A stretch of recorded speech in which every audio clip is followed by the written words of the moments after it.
ജാതി വിവേചനത്തിന്റെ കാലഘട്ടത്തിൽ ഉയർന്ന ജാതിക്കാർ എപ്പോഴും താഴ്ന്ന ജാതിക്കാരെ വേദനിപ്പിക്കുകയും അവരുടെ അവകാശങ്ങൾ നിഷേധിക്കുകയും ചെയ്തു. ഇതിനെതിരെ നിലകൊണ്ട ഏക വ്യക്തി ദളവയായിരുന്നു.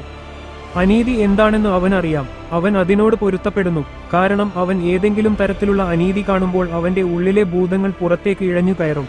പിന്നെ അവൻ അവരെയെല്ലാം കൊല്ലും. അനീതിക്കെതിരെ അദ്ദേഹം വളരെ കർശനക്കാരനായിരുന്നു. നീതി ലഭിക്കാത്തവർക്ക് അദ്ദേഹം എന്തു വില കൊടുത്തും അവരുടെ നീതി തിരികെ നൽകും. അതുകൊണ്ടാണ് വേലായുധൻ ചെമ്പകരാമൻ തമ്പി തിരുവിതാംകൂറിലെ വേലു തമ്പി ദളവയായി മാറിയത്. കൊച്ചുണ്ണിയും പക്കിയും സമ്പന്നർക്ക് ഒരു പേടി സ്വപ്നമായിരുന്നു. പക്ഷേ അനീതി ചെയ്യുന്നവർക്ക് ദളവ യമനായിരുന്നു. ദളവ മാർക്കറ്റിൽ എല്ലായിടത്തും കൊച്ചുണ്ണിയുടെയും പക്കിയുടെയും പോസ്റ്ററുകൾ പതിച്ചു. പക്ഷേ സാധാരണക്കാരുടെ പിന്തുണ കാരണം അവരെ പിടിക്കാൻ അദ്ദേഹത്തിന് കഴിഞ്ഞില്ല. അതുകൊണ്ടാണ് ദളവ അവരെ പിടിക്കാൻ ഒറ്റയ്ക്ക് പോകാൻ തീരുമാനിച്ചത്. അവരെ പിടിക്കാൻ പോകുന്ന വഴിയിൽ നിരവധി കള്ളന്മാർ ഭയന്ന് ദളവയിൽ നിന്ന് ഓടിപ്പോയി. പക്ഷേ കൊച്ചുണ്ണിയും പക്കിയും ദളവ തങ്ങളെ വേട്ടയാടുന്നുണ്ടെന്ന വാർത്ത അറിഞ്ഞു.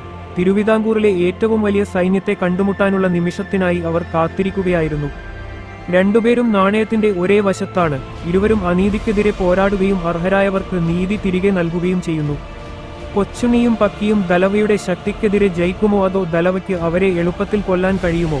അടുത്ത വീഡിയോയ്ക്കായി കാത്തിരിക്കുക. ലൈക്ക് ചെയ്യാനും സബ്സ്ക്രൈബ് ചെയ്യാനും മറക്കരുത്.